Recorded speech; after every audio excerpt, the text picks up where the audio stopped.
주일 예배 나오신 모든 분들 주님의 이름으로 환영하고 또 축복합니다. 우리 마음 모아서 함께 찬양하기 원합니다.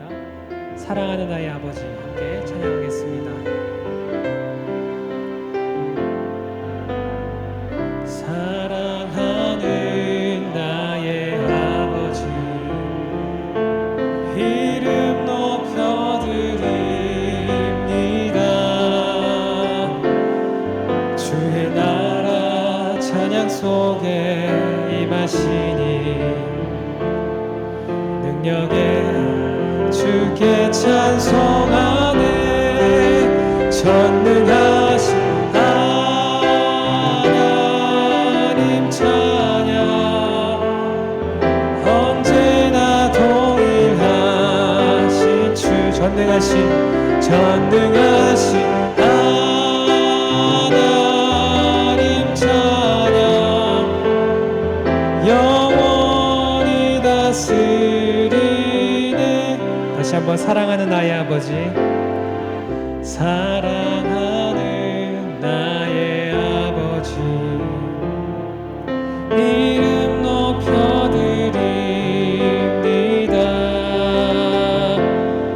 주의 나라 찬양 속에 임하시니 능력에 주께 찬송하는 전능하신 하나님 찬양 언제나 동일하신 주 전능하신 하나님 찬양 영원히 다스리네. 사랑하는 나의 아버지 사랑하는 나의 아버지 이름 높여드립니다.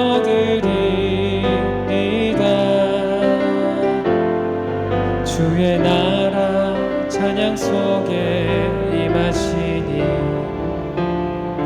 능력에 주께 찬송하 전능하신 하나님 찬양 언제나 동일하신 주 전능하신 하나님 찬양 영원히 다스리네. 나 주의 이름 높이리 나 주의 이름 높이리 나 주의 이름 높이리 하늘 높이 올린 빛발처럼 주의 이름 높이리 전능하신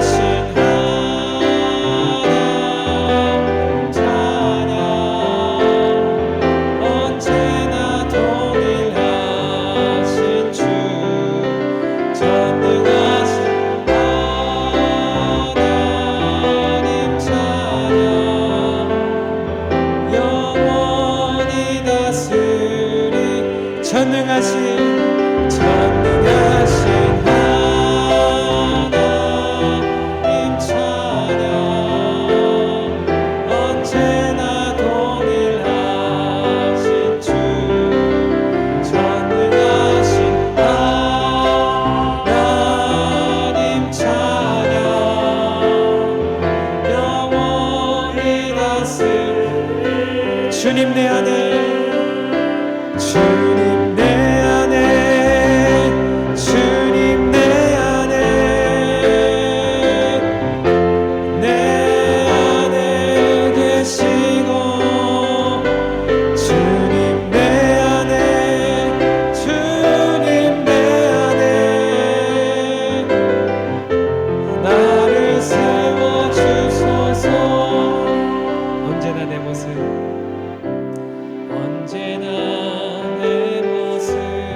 죽은 내 영 깨우사 주님만 나를 세워 내 영 살게 하소서.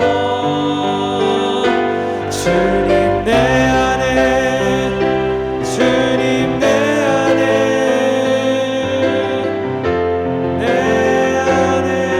계시고 주님 내 안에 주님 내 안에 나를 세워주소서.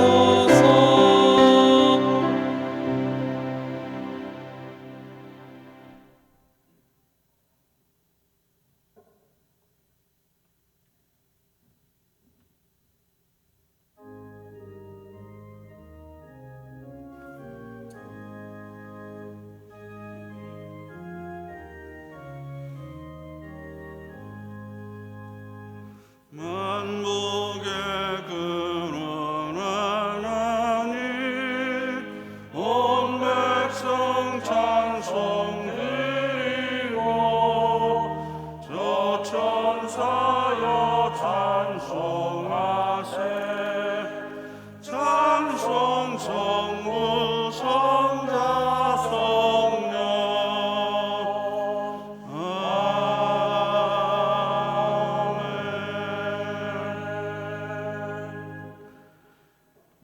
찬양과 경배와 영광을 받으시기에 합당하신 하나님, 이 자리에 임재해 주셔서 저희들의 예배를 받아주시고 하늘에 신령한 것과 땅에 기름진 것으로 저희들의 영혼을 부요하게 하여 주시옵소서. 저희들이 드리는 찬양을 통해 영광 받으시고 기도에 응답하여 주시고 말씀을 통해 하나님의 뜻을 깨닫고 결단하는 복된 시간 되게 하옵소서. 우리의 영혼이 회복되고 치유되며 또 소생되는 놀라운 은총을 경험하도록 성령께서 강권적으로 역사하여 주시옵소서. 예수님의 이름으로 기도드립니다. 아멘. 전능하사 천지를 만드신 하나님 아버지를 내가 믿사오며 그 외아들 우리 주 예수 그리스도를 믿사오니 이는 성령으로 잉태하사 동정녀 마리아에게 나시고 본디오 빌라도에게 고난을 받으사 십자가에 못 박혀 죽으시고 장사한 지 사흘 만에 죽은 자 가운데서 다시 살아나시며 하늘에 오르사 전능하신 하나님 우편에 앉아 계시다가 저리로서 산 자와 죽은 자를 심판하러 오시리라. 성령을 믿사오며 거룩한 공회와 성도가 서로 교통하는 것과 죄를 사하여 주시는 것과 몸이 다시 사는 것과 영원히 사는 것을 믿사옵나이다. 아멘. 성령으로 하나 되게 하시는 주님, 우리의 삶 속에 임재하소서. 우리의 가정이 믿음으로 하나 되어 같은 소망을 가지고 행복한 삶을 살아가게 하시고 웃음이 담장을 넘어 이웃에게 전파되게 하옵소서.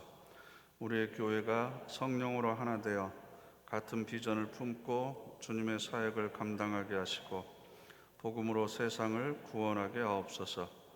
우리의 민족이 사랑으로 하나 되어 같은 꿈을 가지고 통일을 이루게 하시고 정의와 평화가 강물처럼 흐르는 세상을 만들게 하옵소서.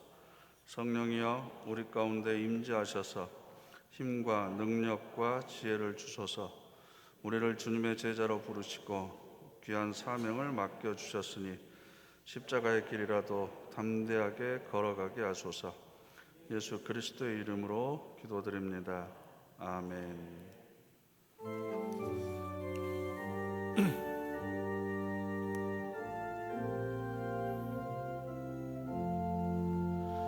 다 감사드리세 온 마음을 주께 바쳐 그 섭리 놀라워 온 세상 기뻐하네.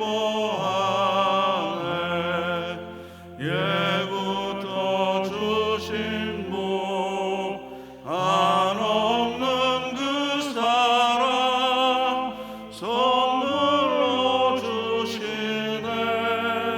이제와 영원히 사랑의 하나님 언제나 함께 계셔 기쁨과 평화에 복 내려 주옵소서 몸과 마음 병들 때 은혜로 지키사 이 세상 악에서 구하여 주소서 감사와 찬송을 다 주께 드리어라 저 높은 곳에서 다스리시는 주님 영원한 하나님 다 경배하여라 전에도 이제도 장래도 영원히 아멘.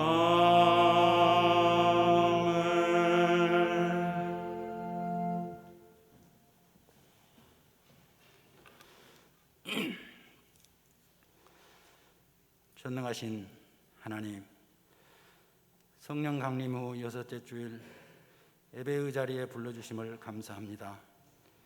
우리는 스스로 주님 앞에 설 수 없는 죄인이지만 십자가의 사랑으로 예배자로 설 수 있게 하심을 감사합니다. 전능하신 창조주를 아버지로 섬기고 있음에도 우리는 미래에 대한 두려움으로 근심과 걱정이 많은 연약한 존재입니다. 우리에게 들을 끼가 없어 다른 사람의 말을 듣지 못하고 서로가 자신의 말을 들어주지 않는다고 불평하는 우둔함을 불쌍히 여겨 주옵소서. 형제를 통해서 나를 찾으시는 주님을 만나게 하옵소서. 열린 자세로 세상을 보지 못하고 자신의 경험과 지식에 갇혀 편견의 눈으로 자신과 형제에게 상처를 주었음을 고백합니다. 고정관념을 버리고 열린 마음으로 주님이 주시는 진리로 자유함을 누리는 감사와 기쁨으로 행복하게 하옵소서. 죽음의 수렁에서 건져주신 하나님, 우리의 삶이 조금 힘들고 고단할지라도 감사할 수 있도록 성숙함을 주시옵소서. 주님 주신 능력으로 승리할 수 있음을 감사와 기쁨의 노래로 하나님을 찬양하게 하옵소서. 주님의 법도를 마음에 새겨 우리의 삶을 인도하게 하옵소서. 주의 인자하심으로 우리를 인도하여 악의 구렁텅이에 빠지지 않게 지켜 주시옵소서. 불의한 자가 대로로 나아감을 부러워하지 않고 좁은 길, 험한 길이라도 그것이 주님의 법도를 따르는 것이라면 기쁜 마음으로 그 길을 따라 나아가게 하옵소서. 주님 앞에 서는 날 영광의 면류관을 받기까지 주님 가신 그 길, 십자가의 길을 붙들고 나아가게 하옵소서. 주님의 음성을 듣고 변화함으로 예수님의 제자임을 드러내 이 땅에 하나님 나라 이루어가는 주님이 기뻐하는 사랑의 편지가 되게 하옵소서. 오늘 또 예배를 통해 부어주실 은혜를 기대합니다. 말씀을 증거하시는 목사님, 성령의 능력으로 전할 수 있도록 신혼을 강건케 하옵소서. 선포된 말씀이 성도들의 삶을 바꿀 수 있도록 성령님 역사하여 주시옵소서. 찬양대의 찬양이 하나님의 영광을 드러내게 하시고 몸으로 드리는 봉사자 예배를 기쁘게 받아 주시옵소서. 병상에서 예배하는 성도들에게 치유의 하나님으로 역사하여 주시고 성도들의 갖가지 기도를 들으시고 응답하여 주옵소서. 하나님의 임재를 강하게 느낌으로 감사의 잔을 높이 들어 올리는 예배가 되기를 바라오며 항상 우리 가운데 계심으로 우리를 지키시고 돌보시는 예수님의 이름으로 기도드립니다.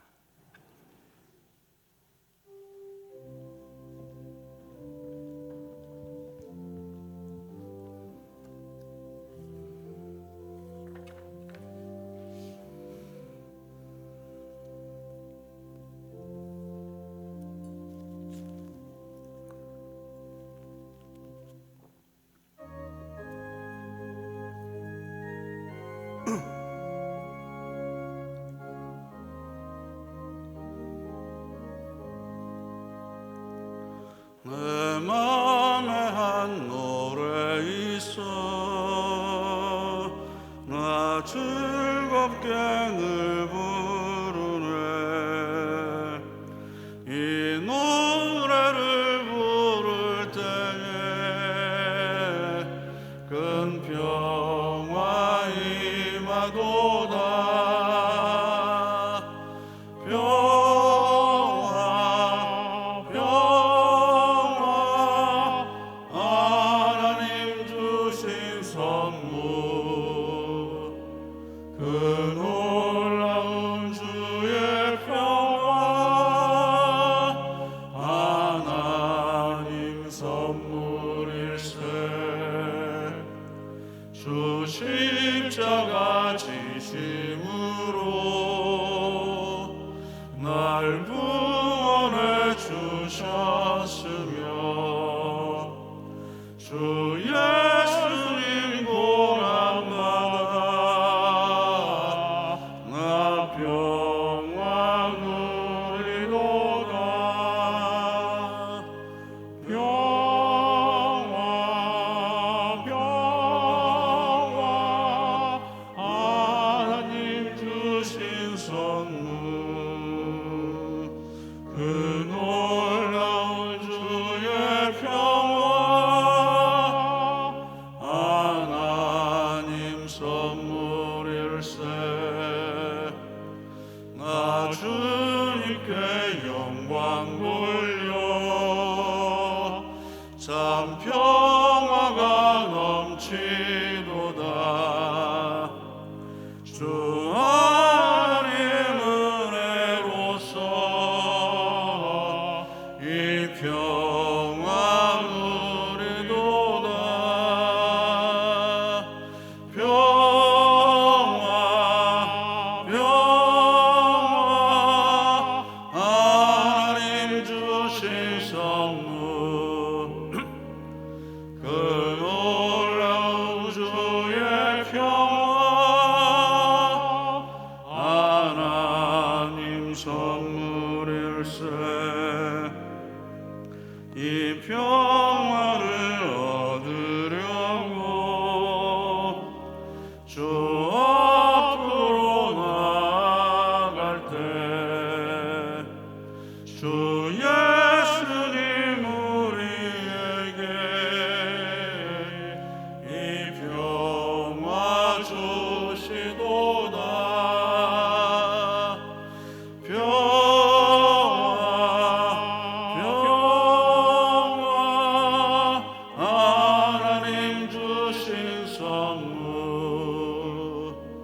그 놀라운 주의 평화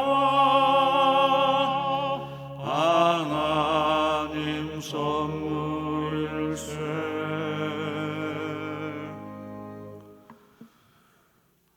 사랑과 은혜가 충만하신 하나님, 일주일 동안도 저희들의 삶을 은혜 가운데 채워주시고 또 세상이 알 수 없는 하늘의 평화를 저희들에게 허락하여 주시니 감사를 드립니다.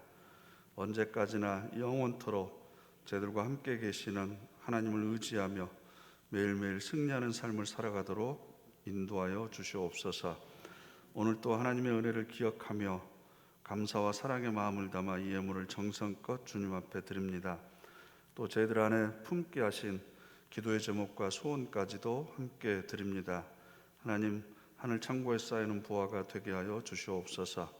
주일헌금과 11조와 감사헌금과 성경헌금과 여러 가지 제목의 헌금 하나님께서 기쁘게 받아주시고 드리는 손길 한 사람 한 사람 기억하여 주셔서 그 가정과 일터와 자녀들의 앞길을 늘 선한 길로 인도하여 주시옵소서. 어렵고 힘들지만 자족하는 경건의 비결을 깨닫기를 원합니다. 또 저희들에게 필요한 것으로 늘 채워주시는 에베네셀 하나님의 손길을 경험하기를 원합니다. 그래서 항상 임마누엘 하나님과 동행하도록 인도하여 주시옵소서. 특별히 병상에 있는 성도들 한 사람 한 사람 하나님 찾아가 주셔서 주님의 음성을 들려주시고 그 환부에 친히 손을 대셔서 안수하여 주시기를 원합니다. 그 병상이 고통의 자리가 아니라 하나님의 은혜를 경험하는 복된 자리가 되도록 주여 자비의 손길을 허락하여 주시옵소서. 또한 어려움과 힘든 가운데 마음의 상처와 아픔을 가지고 살아가는 교우들과 또 이 땅에 고난당하는 이웃들에게도 하나님 자비와 긍휼의 손길을 허락하여 주시고 제대로 관심과 시선이 그곳에 머물도록 인도하여 주시옵소서. 모든 것을 감사드리오며 우리 주 예수 그리스도의 이름으로 기도드립니다. 아멘.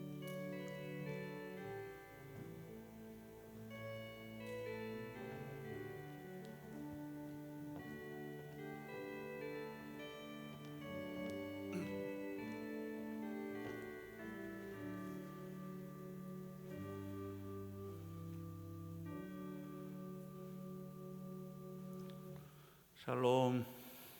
그리스도의 평화가 여러분 모두에게 함께 하시기를 바랍니다. 네, 앞뒤 좌우에 계신 분들과 평화 인사 나누시기를 바랍니다.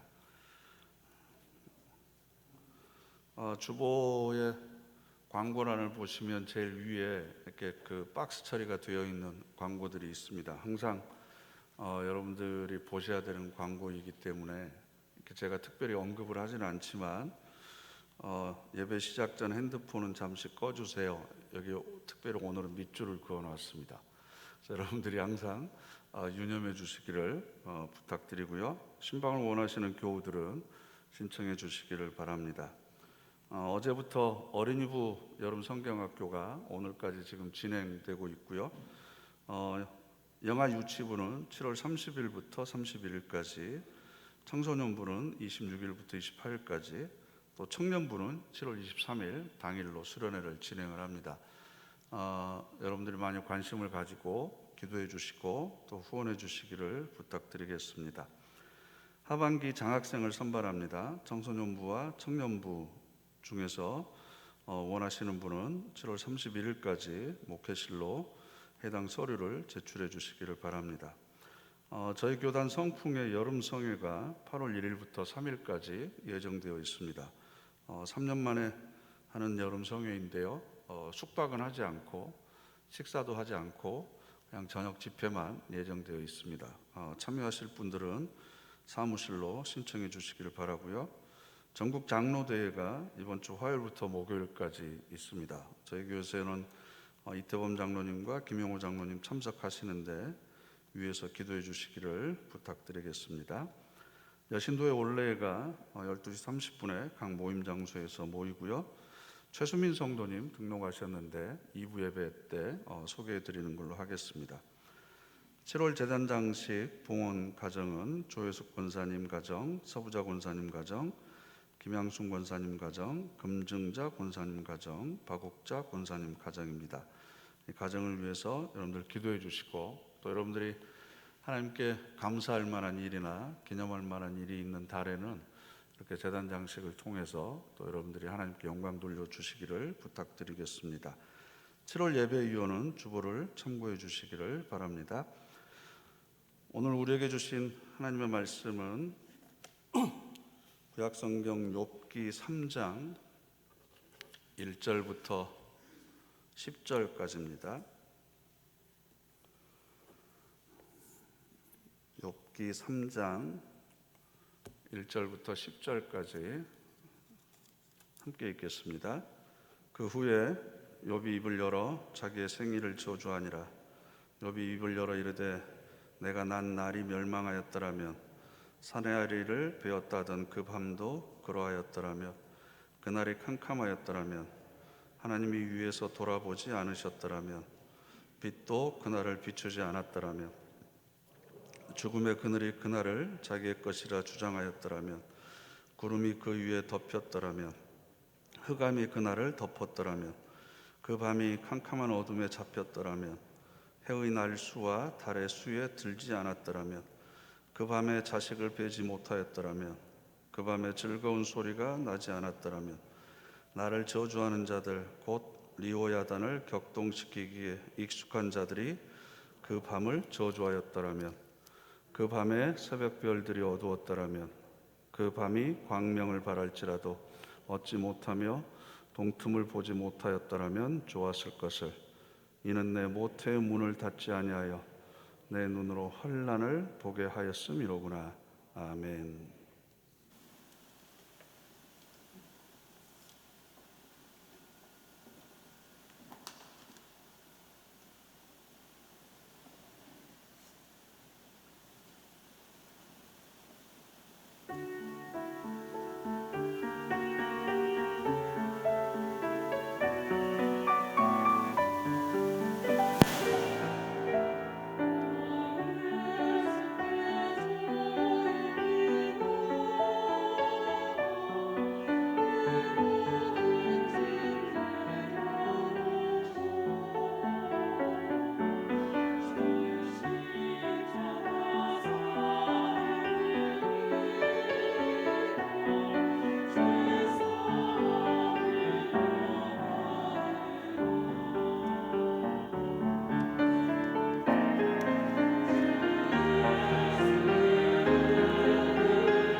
매주 아침 일찍 나와서 연습하고 또 내려온 찬양을 들려주는 우리 샬롬 찬양대를 위해서 여러분들이 기도하실 때마다 꼭 함께 중보기도 해주시기를 바랍니다.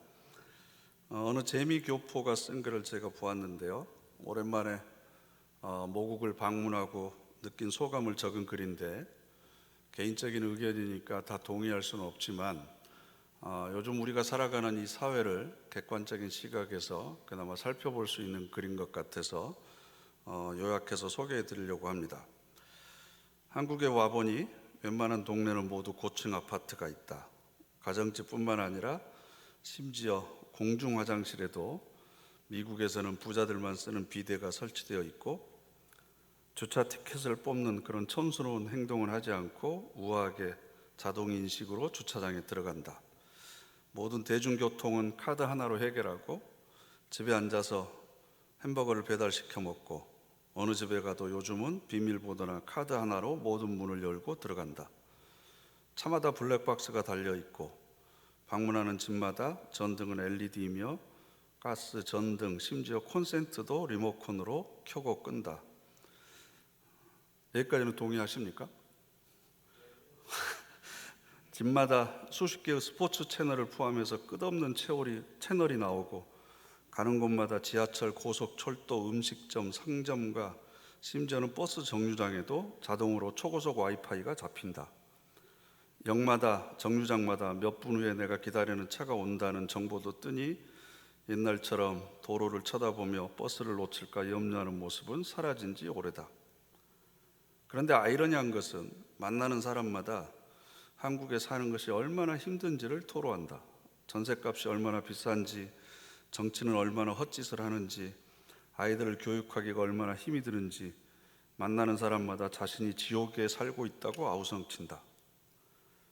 연봉이 나보다 반이나 적은 사람이 나보다 더 좋은 차를 몰고 더 비싼 걸 먹고 더 편리하고 더 고급스러운 제품이 가득한 삶을 살면서도 만족스럽지 않은 진짜 이유는 뭘까?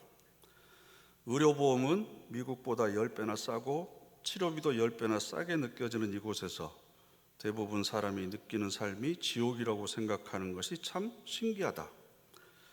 한민족은 5,000년을 배고프게 살았다. 그러나 지금은 아니다. 쌀이 넘쳐나 저장할 창고가 없다. 각종 먹거리가 산을 이루고 있다. 그래서 비만이 늘어나고 당뇨와 혈압 환자가 줄을 잇는다. 세상이 이렇게 풍요로운데 왜 우리는 바쁘고 불안하고 불만족스러운가?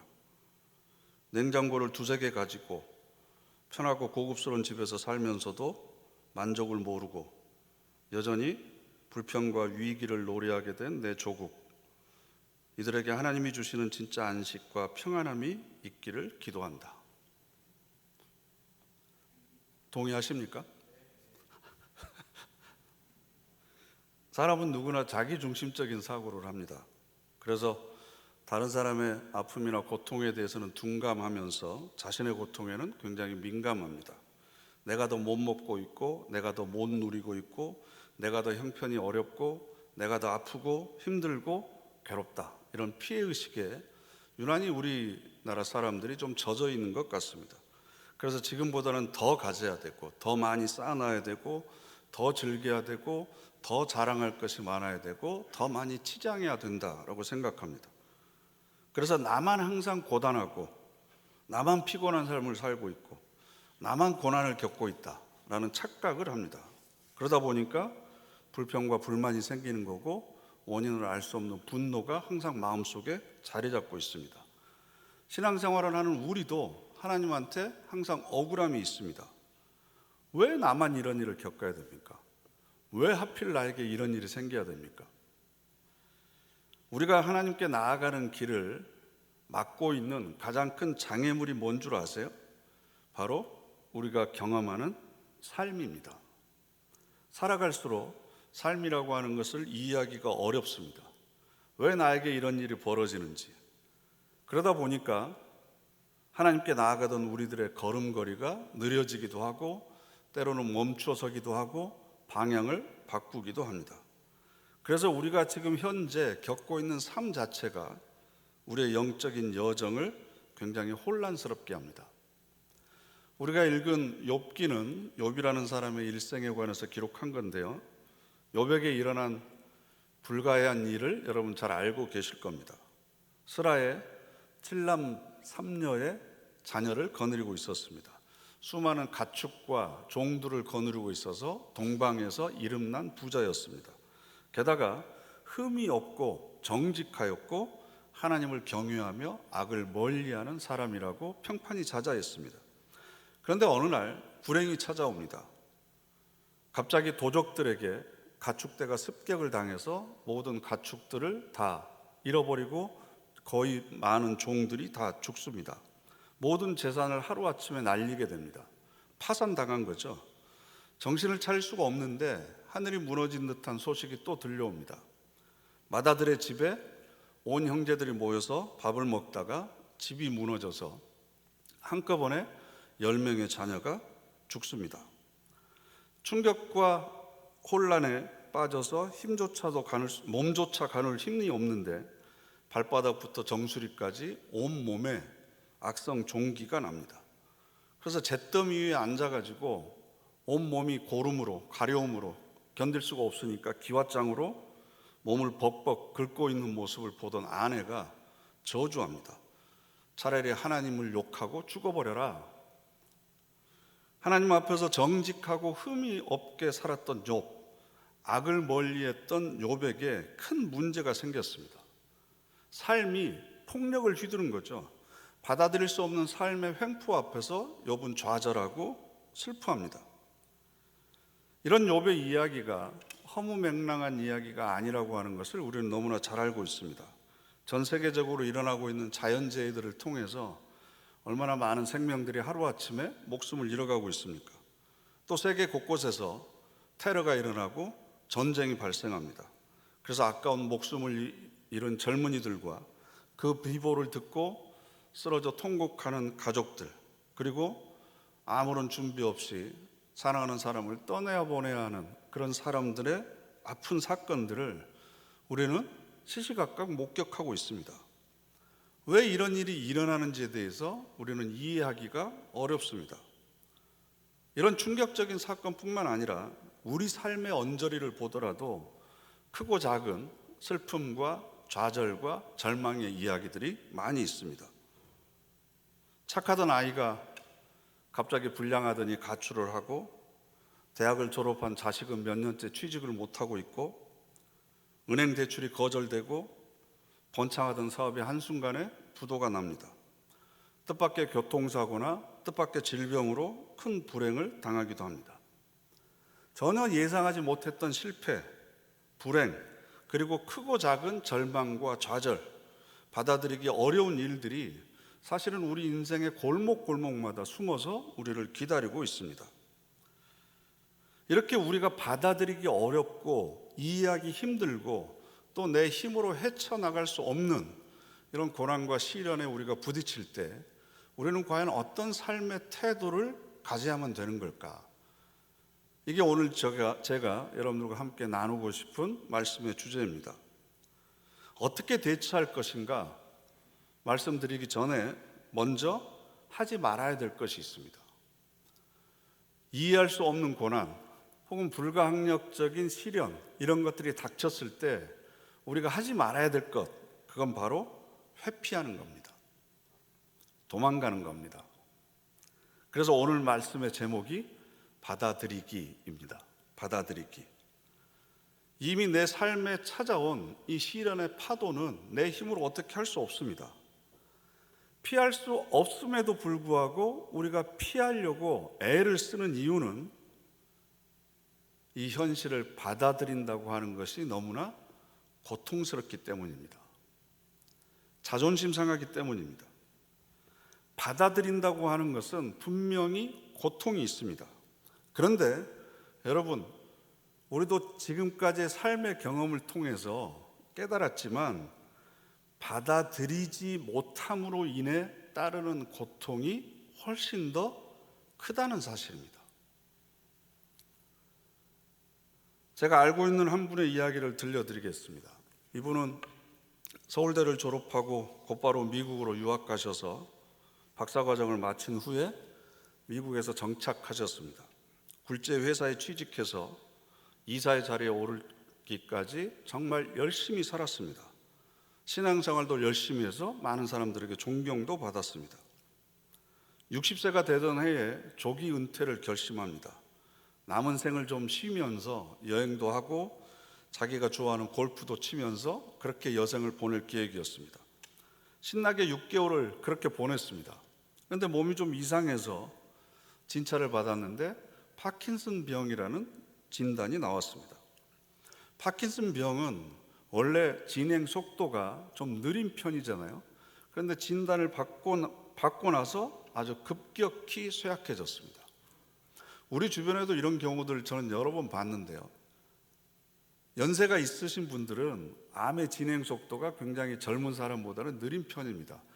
평소에는 잘 지내시다가 진단을 받고 나서부터 갑자기 악화되는 경우들 여러분 자주 보셨을 겁니다. 그런데 그분이 이런 말씀을 하셨습니다. 내가 나쁜 짓을 하면서 산 것도 아니고 신앙생활을 대강대강 한 것도 아니고 주어진 인생을 열심히 살아왔고 남들에게 봉사도 하고 열심히 살았는데 이제 남아있는 여생은 나에게 선물을 준다는 생각으로 좀 쉬면서 골프나 치고 여행이나 하면서 보내려고 했는데 어떻게 나에게 이런 일이 일어날 수 있습니까? 하나님이 살아계시다면 왜 나에게 이런 일이 일어납니까? 사연을 듣고 보면 참 딱하고 안쓰럽습니다. 그런데 제 마음속에 이런 생각이 들었습니다. 이분이 받아들일 수밖에 없는 일을 받아들이지 못하고 계시는구나. 파킨슨 환자라고 하는 것을 받아들이지 않음으로 인해서 파킨슨 병보다 더 무서운 고통을 겪고 있었습니다. 불면증, 신경쇠약, 소화불량, 우울증으로 고통스러운 나날을 계속 보내고 있었고 보통 사람의 진행 속도보다 파킨슨 병이 더 급하게 악화되기 시작했습니다. 여러분, 받아들일 수밖에 없는 것을 받아들이지 않는 것은 우리 모두가 익숙하게 선택하는 도피입니다. 고난이 주는 고통보다 그것을 받아들이지 않는 고통이 훨씬 더 큽니다. 지나온 날들, 여러분들이 겪어왔던 시간들 곰곰이 한번 되돌아보시기를 바랍니다. 욥의 경우를 한번 살펴보실까요? 이런 어처구니 없는 고난을 당했는데 이 고난 앞에서도 욥이 당당하게 믿음을 지킵니다. 1장 21절 말씀을 보면 함께 읽어보실까요? 내가 모태에서 또한 알몸으로 그리로 돌아가올지라 주신 이도 여호와시요 거두신 이도 여호와시니 여호와의 이름이 찬송을 받으실지니이다. 아멘. 하루아침에 모든 재산을 잃어버리고 10명의 자녀들 잃어버리고 자기도 불치병에 걸렸는데 이런 신앙의 고백을 할 수 있다니 얼마나 멋있습니까? 그래서 1장 22절을 보면 이 모든 일에 욥이 범죄하지 아니하고 하나님을 향하여 원망하지 아니하니라. 더군다나 2장에 가면요, 하나님을 욕하고 죽어라 라고 자기에게 저주를 퍼부었던 아내에게까지 이런 얘기를 합니다. 그대의 말이 한 어리석은 여자의 말과 같도다. 우리가 하나님께 복을 받았은즉 화도 받지 아니하겠느냐. 너무 비장하고 의연하기는 하지만 어쩐지 좀 인간다운 모습은 없지 않습니까? 이런 욥을 위로하기 위해서 멀리서 친구들이 찾아옵니다.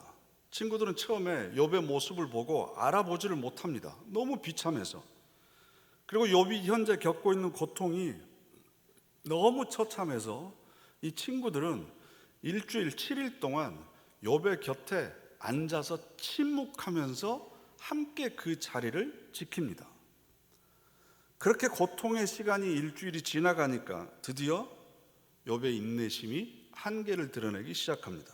그래서 오늘 우리가 읽은 본문에 드디어 욥의 졸규가 쏟아져 나옵니다. 표준 세번역 성경으로 읽어보실까요? 내가 태어나던 날이 차라리 사라져 버렸더라면, 남자아이를 배었다고 좋아하던 그 밤도 망해버렸더라면, 그날의 어둠에 덮여서 높은 곳에 계신 하나님께서도 그날을 기억하지 못하셨더라면, 아예 그날이 밝지도 않았더라면. 자기가 태어난 날을 저주하고 있습니다. 차라리 내가 태어나지 않았으면 이런 비참한 일은 겪지 않았을 것 아닌가. 삶의 어려움이 찾아오면 우리는 뭔가 잘못되었기 때문에 내가 이 일을 겪고 있다고 생각합니다.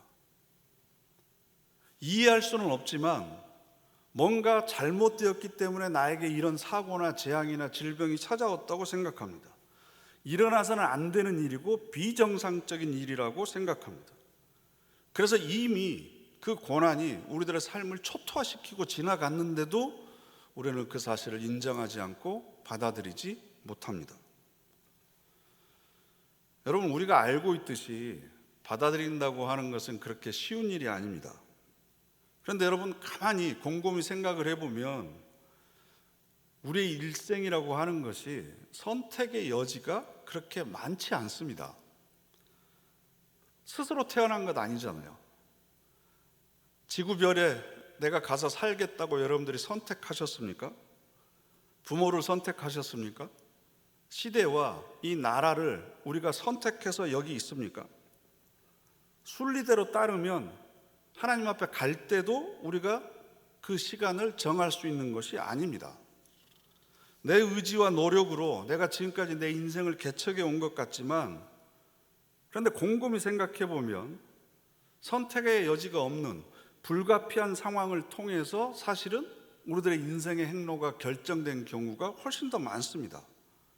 그 길을 따라오다 보니까 지금 내가 여기 있는 거지, 사실은 내가 원하고 선택해서 여기 있다라고 자부할 수 있는 사람이 몇 사람이나 되겠습니까? 여러분이 선택한 것이 여러분의 삶에 얼마나 반영되었습니까? 그리고 거부한 적이 과연 몇 번이나 있습니까? 사실 우리들의 삶이 내가 선택하고 결정할 수 있는 것은 거의 없습니다. 그렇기 때문에 삶은 받아들일 때 풍성해집니다. 해결되지 않는 인생의 문제들, 이해하기 어려운 고난들, 원인을 알 수 없는 시련들, 이 모든 어려운 문제들을 풀 수 있는 가장 지혜로운 방법은 받아들이는 겁니다. 수용하는 겁니다. 우리를 힘들게 만드는 것은 시련이나 고난이 아니라 받아들일 수밖에 없는 것을 받아들이지 않고 있기 때문에 힘든 겁니다. 그렇기 때문에 우리가 사실 불행한 거죠. 고난과 시련 앞에서 어떤 의지력이나 어떤 결단력, 어떤 실행력을 가지고 이 문제를 해결했느냐 보다 더 중요한 건 우리에게 주어진 것, 피할 수 없는 것, 이것을 어떤 태도로 받아들였느냐, 이게 더 사실 우리에게 중요한 문제입니다. 여러분, 받아들이는 건요, 체념하거나 포기하는 것이 아닙니다. 자포자기하거나 수동적인 운명론을 말하는 것은 아닙니다. 여러분, 예수님께서 십자가의 죽음을 받아들이셨을 때 그것이 자기의 삶을 체념하거나 포기한 겁니까? 아버지여, 이 잔을 내게서 거두어 가십시오. 그러나 내 뜻대로 하지 마시고 아버지의 뜻대로 하십시오. 받아들였습니다. 이것은 가장 적극적인 선택이었고 가장 능동적인 결단이었습니다. 십자가를 저항하고 거부하고 반항하고, 그래서 자기 인생은 내 뜻대로 살겠다 결단하는 것보다 더 강력한 것이었습니다. 그래서 받아들이는 것이 훨씬 더 어렵습니다. 그런데 우리는 받아들이지 않으려고 하잖아요. 그 이유가 뭐죠? 대가를 치르지 않으려고 하는 겁니다. 쉬운 선택을 하려고 하는 마음 때문에 그렇습니다. 더 넓고 더 편한 길을 가려고 하기 때문에 그렇습니다. 받아들이는 것이 훨씬 더 용기 있는 겁니다. 받아들이는 것이 훨씬 더 자기 삶에 적극적이고 자신을 사랑하는 지혜로운 방법입니다. 받아들이는 것이 저항하는 것보다 훨씬 더 강합니다. 부드러운 것보다 훨씬 더 부드럽고 가장 지혜스럽고 자연스러운 길입니다. 누가복음의 기록에 보면 옛날 갈릴리 나사렛이라고 하는 동네에 요셉이라고 하는 청년과 약혼했던 마리아라고 하는 처녀가 있었습니다. 그런데 어느 날 갑자기 입덧을 합니다. 임신을 한 거죠. 정원한 요셉의 아이가 아닙니다. 꿈속에 천사가 나타나서 이렇게 얘기합니다. 무서워하지 말라. 내가 하나님께 은혜를 입었느니라. 이 말로 설명이 될 수 있는 상황입니까? 요즘 시대는 혼전 임신이 별로 흉이 되지 않는 시대이기는 하지만 결혼하기로 한 남자의 아이가 아닌 경우는 옛날이나 지금이나 똑같이 말도 안 되는 거죠. 결혼도 하기 전에 정혼한 남자의 아이가 아닌 다른 아이를 임신했다라고 하는 소문이 나기라도 하면 간음죄로 현장에서 돌에 맞아 죽어도 변명할 여지가 없게 됩니다. 만일 마리아가 이 사실을 받아들이지 않았다면 어떻게 되었겠습니까? 고의로 만일 낙태를 했다면 어떻게 됐겠습니까? 요셉도 마찬가지입니다. 날벼락 같은 이야기죠. 그런데 이 현실을 수용하지 않고 세상적인 기준으로 판단해서 정혼했던 것을 파혼했다면 마리아의 인생은 나락으로 떨어졌을 것이고 평생도록 요셉도 정혼한 여인에게 배신한 남자로 낙인 찍혀서 살아갈 수밖에 없었을 겁니다. 그런데 마리아는 설명할 수 없고 이해할 수 없는 이 상황을 받아들였습니다. 그래서 누가복음 1장 38절을 보면 주의 여종이 오니 말씀대로 내게 이루어지이다. 우리는 내가 판단해서 나에게 유익이 되고 내가 편하고 내가 기쁜 것들만 받아들이려고 합니다. 어떤 것이든지 받아들이는 것, 이것이 사실은 신앙인의 삶의 가장 중요한 자세입니다. 그래서 받아들인다고 하는 것은 첫 번째로는 내가 본질적으로 연약한 존재라고 하는 것을 인정하는 겁니다. 내가 다 이해할 수 없는 현상이 충분히 이 세상에는 존재한다는 것을 인정하는 겁니다. 또 내가 저지를 수밖에 없는 죄와 실수와 허물이 있다고 하는 것도 인정하는 겁니다. 그러니까 이 받아들인다고 하는 것은 나를 받아들이는 거죠. 나를 사랑하는 것의 첫걸음입니다. 내 약점과 허물을 내가 받아들이는 것, 이게 바로 나를 사랑하는 거고, 또 내 한계까지도 받아들이는 것, 내가 이해하고 풀 수 있는 문제가 별로 없다는 것을 인정하는 거죠. 두 번째로, 그렇게 내가 연약한 존재임에도 불구하고 하나님께서는 나를 사랑하신다는 사실을 받아들이는 겁니다. 이 고난과 어려움 상황 속에서도 하나님은 여전히 나를 사랑하고 계신다. 그리고 이것이 결코 나를 무릎 꿇게 하지는 못할 것이다. 망하게 하지는 못할 것이다. 다시 일어설 수 있다. 하나님의 사랑을 받아들이는 겁니다. 그 하나님의 섭리를 받아들이는 거죠. 나의 길은 너희들의 길과 다르고 나의 생각은 너희들의 생각과 다르다. 인간의 지혜가 하나님의 어리석음보다 못하다. 이 말씀을 있는 그대로 받아들이는 겁니다. 그러니까 내 삶에 일어난 이해할 수 없는 일들을 받아들인다고 하는 것은 결국은 하나님을 받아들이는 겁니다. 하나님의 손길과 하나님의 역사와 하나님의 섭리를 믿고 수용하는 겁니다. 그래서 욥기 마지막 장을 보면 욥기 42장 2절부터 5절까지 우리 다 같이 함께 읽어보실까요? 주께서는 못하실 일이 없사오며 못 이루실 것이 없는 줄 아오니 무지한 말로 이치를 가리는 자가 누구이니까. 나는 깨닫지도 못한 일을 말하였고 스스로 알 수도 없고 헤아리기 어려운 일을 말하였나이다. 내가 주께 대하여 귀로 듣기만 하였사오니 이제는 눈으로 주를 배움나이다. 아멘. 친구들과 길고 긴 논쟁 끝에 결국은 욥은 회개하고 하나님을 받아들입니다. 하나님을 하나님으로 받아들이고 나니까 자신이 겪은 모든 일들을 비로소 받아들이게 됩니다. 이게 중요합니다. 나를 향하신 하나님의 사랑, 내 앞길을 예비하시고 인도하시는 그 하나님의 손길, 그것을 인정하고 받아들이니까 지금 현재 일어나고 있는 일들도 받아들이게 되는 거죠.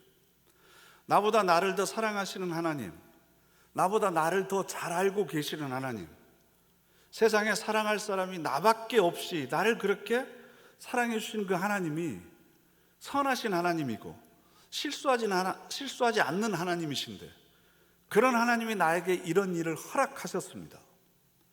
공중에 나는 새도 하나님이 허락하지 않으시면 땅에 떨어지지 않는다고 했습니다. 그런데 나에게 이런 고난과 이런 시련이 닥쳤다면 분명 하나님의 선하신 계획이 있을 것이고 섭리가 있을 것이고, 내가 감히 헤아리고 예측할 수 없는 예비하심과 인도하심이 있을 것이다. 이 하나님을 받아들이고 나니까, 그전에는 귀로만 들었는데 이제는 눈으로 직접 하나님의 손길을 보게 되니까 하나님을 받아들였습니다. 그렇게 하나님의 손길과 섭리를 받아들이니까 자기에게 일어난 일들을 받아들이는 거죠. 그래서 하나님을 받아들인다고 하는 것은 더 이상 이해할 수 없는 인생을 판단하거나 분석하지 않는다는 겁니다. 다른 사람의 불행이나 비극을 두고 쉽게 하나님의 뜻을 운운하지 않습니다. 이런 경우 우리 너무 자주 봤잖아요. 우리 교우 가운데 실패한 경우도 있고 질병, 고난의 경우가 있습니다. 그러면 우리는 제발 좀 그런 말 좀 하지 않았으면 좋겠어요. 하나님의 채찍이라는 둥, 하나님이 치셨다는 둥, 너 그렇게 기도 안 할 때 알아봤다는 둥. 우리가 뭔데 어리석은 말로 하나님의 뜻을 감히 자기가 헤아릴 수 있다고 그런 교만한 자리에 스스로를 세웁니까? 그래서 3절에 공동번역으로 읽어보면 부질없는 말로 당신의 뜻을 가린 자, 그것은 바로 저였습니다. 이 머리로는 헤아릴 수 없는 신비한 일들을 영문도 모르고 짓결었습니다.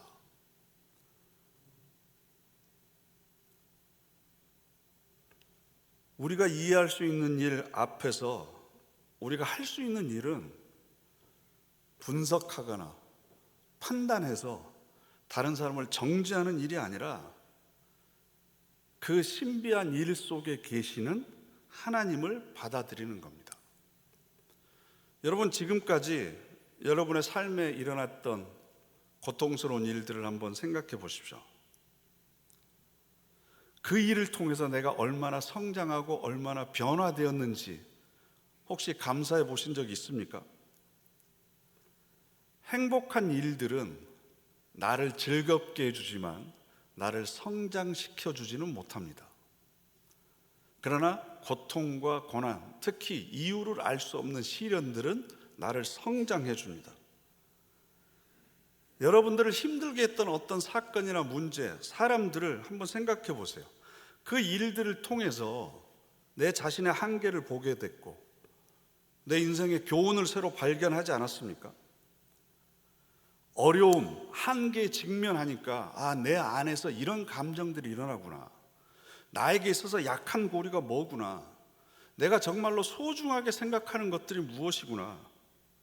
뿐만 아니라 그런 고난이 닥쳐오면 내 감정을 휘저어 놓잖아요. 그럼 저 밑바닥에 있었던 걱정이나 불안이나 분노, 질투, 죄의식 등이 전부 수면 위로 올라옵니다. 내 안에 감추어진 쓰레기들을 보게 되는 거죠. 뿐만 아니라 세상을 바라보는 고정관념, 사람을 바라보는 선입견, 내 인식의 한계가 이 정도밖에 되지 않는구나. 나는 여기서 이것만 보고 이게 최선인 줄 알았는데 이건 넘어 또 다른 세계가 있는 거구나. 그러면서 그런 고난과 시련들이 나를 성장시켜 줬잖아요. 그런 사건들이 있었기 때문에 여러분들이 이 자리에 와 있는 것 아닙니까? 그러면 현재 지금 내가 겪고 있는 문제들, 현재 내가 겪고 있는 갈등들, 이것도 마찬가지입니다. 내 성장의 씨앗을 품고 있는 거죠. 그 씨앗이 싹을 틔우고 줄기와 가지를 뻗어서 열매를 맺으려면 여러분, 그 문제에 직면해야 됩니다. 회피하거나 도망치지 마십시오. 거부하거나 저항하지 마십시오. 훨씬 힘듭니다. 그리고 그것은 그 문제를 받아들이지 않는 것을 넘어서서 나와 함께 계시는 하나님의 섭리를 받아들이지 않는 겁니다. 하나님을 받아들이게 되면 현재 내가 처하고 있는 이 고난을 받아들일 수 있게 되고요, 그 고난을 받아들이게 되면 그 고난 속에 나와 함께 계시는 하나님을 다시 만나게 되는 거죠. 그러면 그때부터는 그 고난이 나 혼자 감당하는 고난이 아닙니다. 내 힘으로 헤쳐나가는 그런 고난이 아닙니다. 하나님과 함께하는 고난이 되는 겁니다. 그러면 하나님께서 이 고난을 어떻게 은혜롭고 신비스러운 방식으로 풀어나가는지를 직접 내가 몸으로 경험할 수 있습니다. 그리고 이런 고난을 겪어본 사람만이, 그 신비를 체험해본 사람만이 같은 고난을 겪고 있는 이웃을 향해서 마음을 열 수 있습니다. 하나님의 긍휼이 나의 긍휼이 되는 거죠. 내가 고통 가운데 있을 때 하나님이 나를 정죄하시던가요? 너 그렇게 살더니 이렇게 될 줄 알았다, 하나님이 나에게 비아냥거리셨습니까?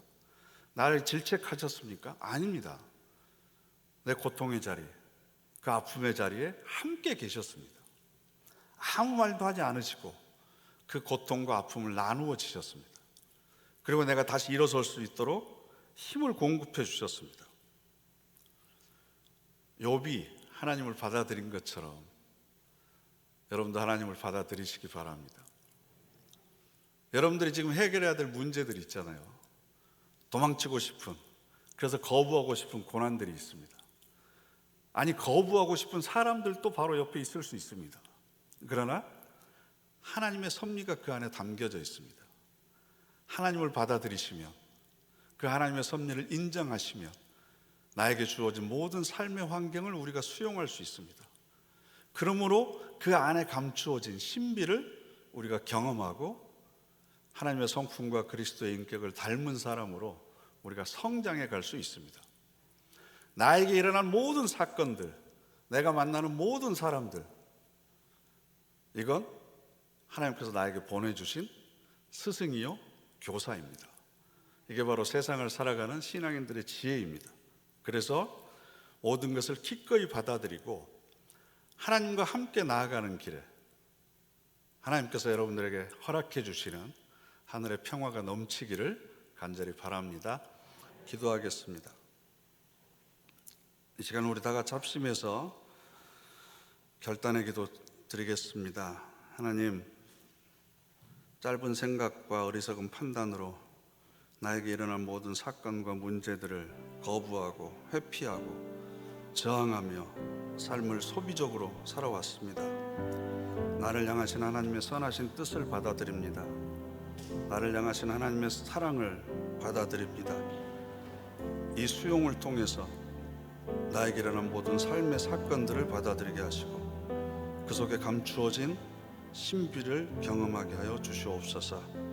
우리 다 같이 현재 내 삶의 문제와 사람과 또 고난들을 마음속에 떠올리면서 하나님 받아들일 수 있는 용기와 믿음을 허락하여 주시옵소서. 다 같이 결단의 기도 하나님께 드리겠습니다.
하나님의 선하심을 믿습니다.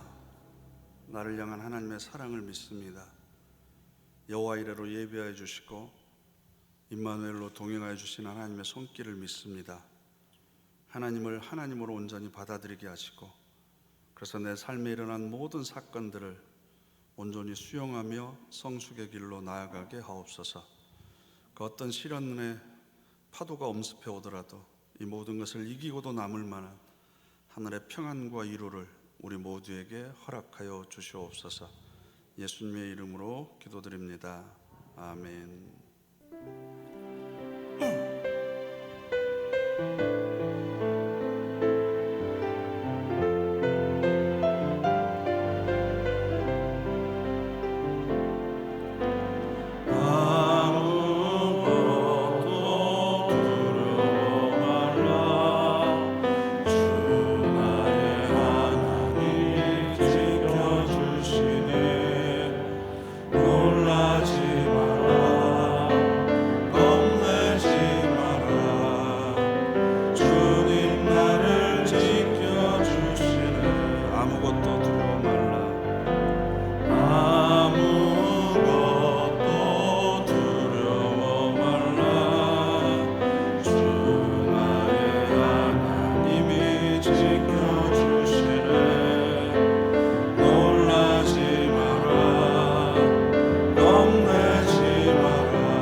우리 주 예수 그리스도의 은혜와 하나님 아버지의 크신 사랑과 성령님의 인도하심과 교통하심이 하나님과 나에게 일어난 모든 일과 사람들을 받아들임으로 인해 고난의 신비와 하늘의 평안을 경험하기를 소원하는 사랑하는 능동교회 모든 성도들 위해 지금부터 영원토록 함께 계시기를 간절히 축원하옵나이다.